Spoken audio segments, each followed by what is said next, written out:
Yeah. Yeah. Yeah. Jaga seda kolmeks salmiks, viimased nädalad on Eestisse sattunud Ukraini ja droonid, mis ründavad Venemaad. Droonid Eestis, kus on meie õhukaitse?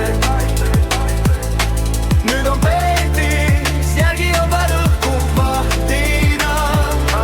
Droonid Eestis, kus on meie õhukaitse? Nüüd on peetis, järgi on vaid õhku vahtina. Paanikasse mattuda, keldrisse kattuda, ei tegelikult on kõik fine, meil on õhukaitseks oma ainta aegade ees tapal, aga seal oli elu rohkem vaba ja ei nõhku vahtinud ta rohkem sõduri kodus pleissi tahtnud.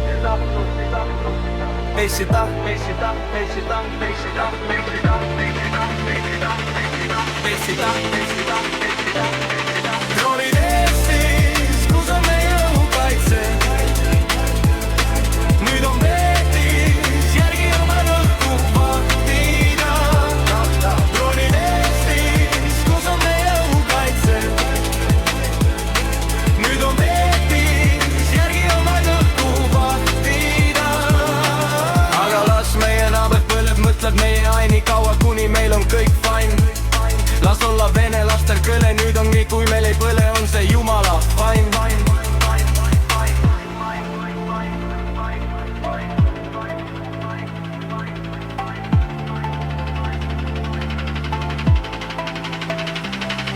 Droonid Eestis, kus on meie õhukaitse?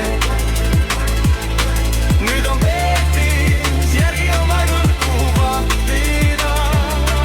Droonid Eestis, kus on meie õhukaitse? Nüüd on peetis, järgi on vaid õhku vahtina. Ei ole vaja õhku ahmida, ei ole vaja kohvrit pakkida. Vaja on leida munad ja saata omalt poolt tervisi, et kraanid põleks ja saaks lõkke uhkem.